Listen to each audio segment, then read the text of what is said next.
I often spend my weekends out in the Stockholm archipelago, thousands of islands stretching out into the Baltic Sea from the capital city where I live. And one of the things I love most about being out there are the nights. In the summer, we have a few months where it doesn't even get fully dark, the sun just falling below the horizon for a couple of hours. But for the rest of the year, wow. The canopy of stars is a cosmic cathedral overhead. The glorious arch of the Milky Way like a superstructure towering across the center of the sky, end to end. A tear in the fabric of the night where everything shines and glitters, like a million souls coming out to play in the lofty firmament. We've all been there, right? The first time we see the night sky from the countryside on a crystal clear night, far away from the artificial light pollution of the towns and the cities.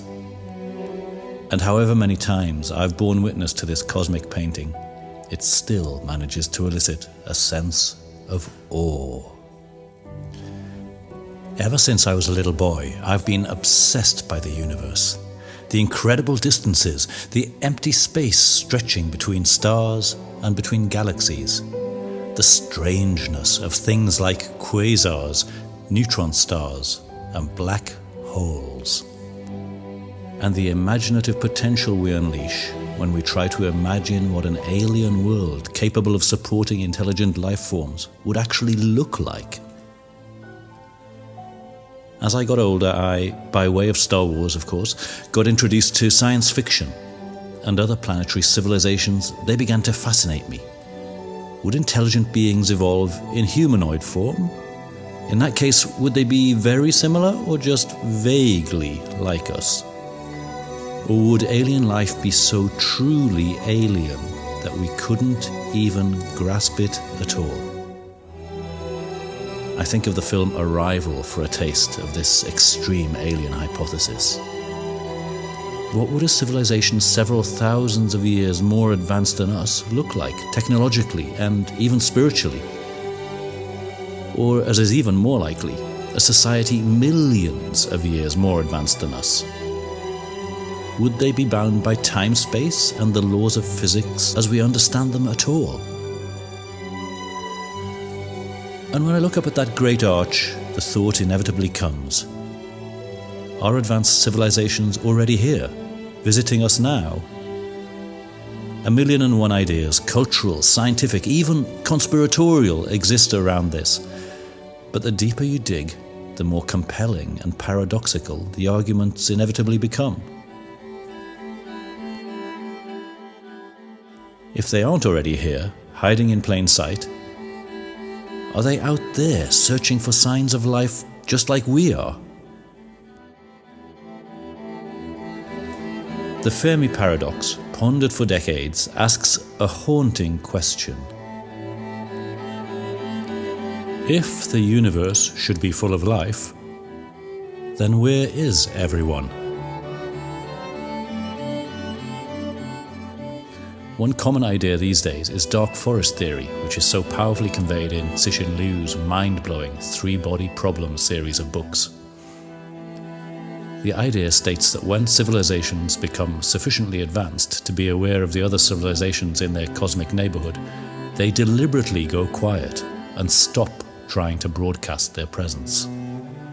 They become inward-turning, aware that the gigantic forest all around them is an incredibly dangerous place, with predators who would all too gladly hunt them down and destroy them.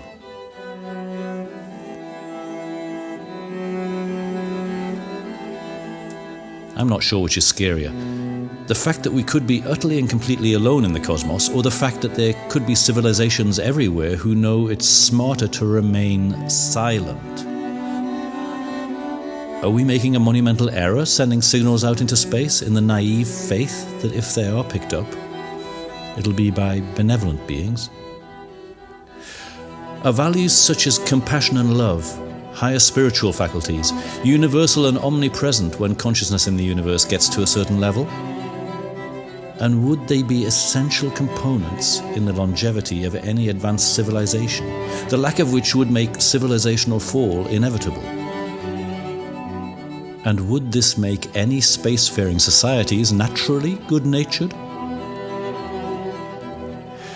We tend to filter all our stories, science fiction and otherwise, through a lens coloured by our dual natures. On the one hand, our warlike, aggressive side, and on the other, our drive for transcendence, love and connection. And we project that out onto our view of what's likely to be out there. And as I look up, even if I never know the answers to these eternal riddles, I remember this.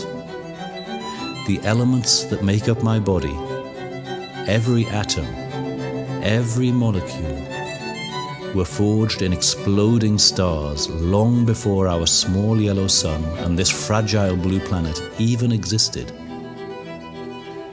As Carl Sagan once said, we are a way for the universe to know itself. We are not visitors here. We are the universe. Stardust with a heartbeat.